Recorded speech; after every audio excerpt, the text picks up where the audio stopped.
અમે ખૂબ ખૂબ આભાર માનીએ છીએ કે અમારી બહુમતી ઓછી હોવા છતાં અમને ગામ લોકોએ સમરસ જાહેર કરી અને સરપંચમાં બિનહરીફ જાહેર કર્યા છે। કેવા વિકાસના કામો કરે? વિકાસના કામો જે સરકાર અમારે ગ્રાન્ટ આપશે એનો અમે પૂરેપૂરો ઉપયોગ કરશું। બીજાને શું સંદેશો આપશો?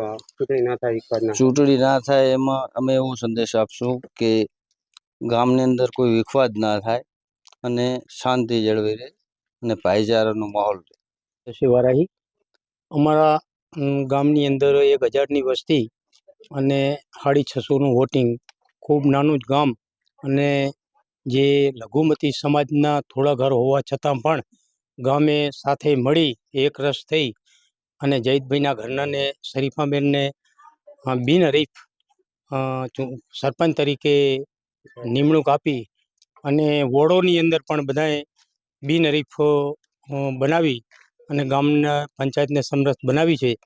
એટલે ગામનું એક તો પહેલી એકતા ખૂબ જળવી રહે અને બીજા ગામડા પણ આ રીતે સમરસ થાય।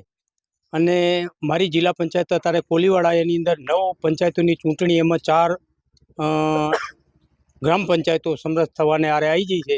1-2 હજી કદાચ થઈ જશે એવી અમે બીજા જે પંચાયતોના જે ગામના ભાઈઓ એમને પણ અમે સાથે રહી અને ગામની સાથે સારા વિકાસ થાય અને જે કંઈ જરૂર પડે ભવિષ્ય જિલ્લા પંચાયતની અંદર કે કંઈ તો ગામને ગ્રાન્ટ અને કોઈ કામ હોય તો અપાવવા માટે અમારે પણ અમારી જવાબદારી થતી હોય છે।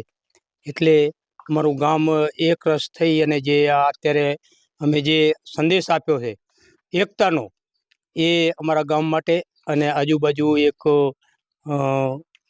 જેને આપણે કહીએ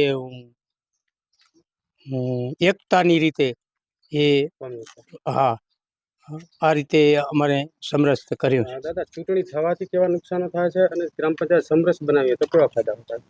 હા, ગામની અંદર જો ચૂંટણી થાય તો એક નાનો ગોળો હોય અને એની અંદર જો ઝેરનું ટેમ્પો પાડીએ અને એ ના પી શકાય એ પરિસ્થિતિ ગામની થતી હોય છે।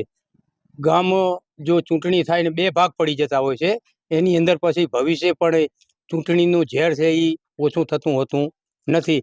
એટલે આવી રીતે જો ગ્રામ પંચાયતની ચૂંટણીઓ સમરસ થતી હોય તો ગામની અંદર કોઈ જાતના વિખવાદો વધે નહીં અને ફાયદામાં એ છે કે ગામના વિકાસની અંદર પણ સારો એવો વેગ મળે છે અને કામ સારા